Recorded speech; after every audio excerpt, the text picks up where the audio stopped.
Okay, heading out this morning to go downtown. I'm going for a meeting for some sort of building event called Sukaville. It's supposed to look something like this. Basically, it's a building event where we're going to be hosting it downtown at City Hall.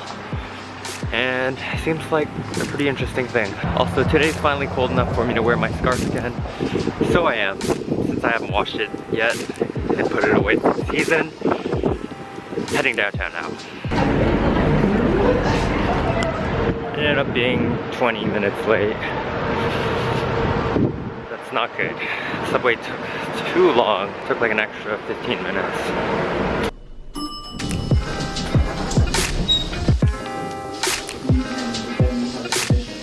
That submission is for their deadline. So their deadline for submission for school is the 11th of July. They would have a few days to look at it and they would choose. I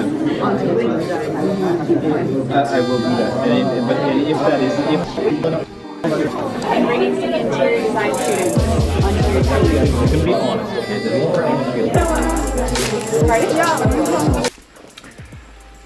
So not all that much happened after the Sukaville meetup. I just went back to the art workshop, started working on the card again. Just a warning that today's vlog is mostly just a rant, so if you're not into that or if you're not interested in this topic, just click away. Here are just my thoughts on the relationship between interior design and architecture. There's something that really bothered me today about meeting in that info meeting, because we were making groups with students from different faculties as well, mostly architecture. And really up until now, I haven't had much interaction with architecture, since basically it's interior design, architecture, and then engineering.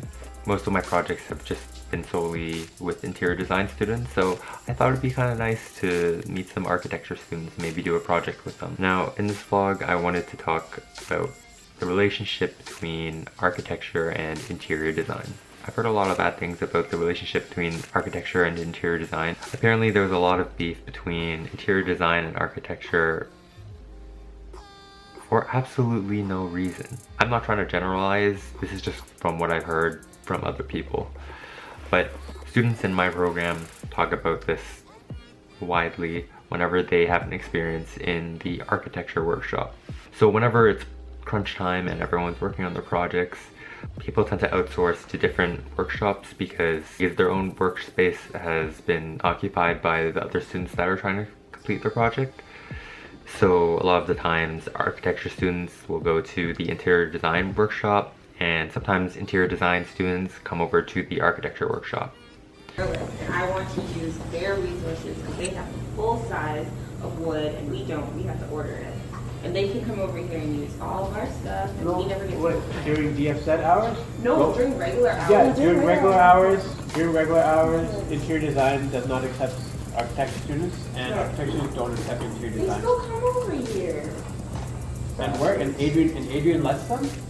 I see them girls. Oh, that's too sweet of him. Now, even though I've heard all these things about architecture students not being very nice to interior design students, the few architecture students that I have met seem pretty nice. But today we had to deal with one of the architecture profs at Ryerson.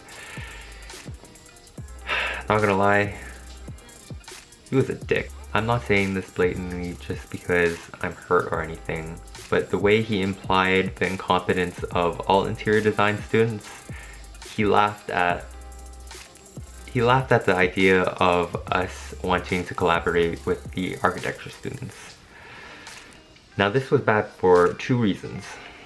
One, he's generalizing all the interior design students as one group of people that can only be capable of doing what he might have experienced with interior design students in the past.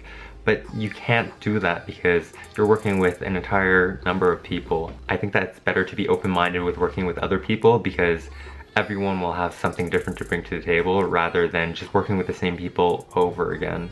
He's just narrow-minded in the types of people he'll work with, which I completely 100% do not agree with. And I understand that people have already established groups and such. That's okay. They don't have to work with us if they already have something planned or if they've already established something, but it's not necessary to insult us. That's just being mean. I don't know what type of experiences he's had with interior design students before. Maybe it wasn't very good, but that doesn't mean you should completely shut off your mind to working with that group of people again, just because you've had that 1 or 2 bad experiences. And number 2, he's breaking connections with interior design. Now what I mean by this is that ever since I came to Ryerson to start studying interior design, the collaboration between different groups of people have been emphasized greatly. Now I've seen some really brilliant projects produced by collaborative groups, which produced an outcome that could not be matched by just one group of people. I believe this is because of the spreading of ideas from different groups of people and different experiences, but that's just my opinion. When we do succeed and when we are part of something bigger that you're not part of, you're gonna want to say, I should have worked with them, or I should have done something to make an effort and even try to be nice to them, because you never really know where their potential will take them and how far they'll really go. Just closing off, I do believe that collaborative efforts do make for more interesting projects than what we've seen in the past. What I'm trying to say is that interior designers exist because we have some skills that architecture students don't have. And they exist because they have skills that we don't have.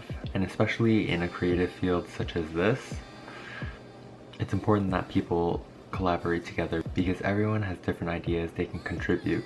Well, that's my rant today. See you guys tomorrow.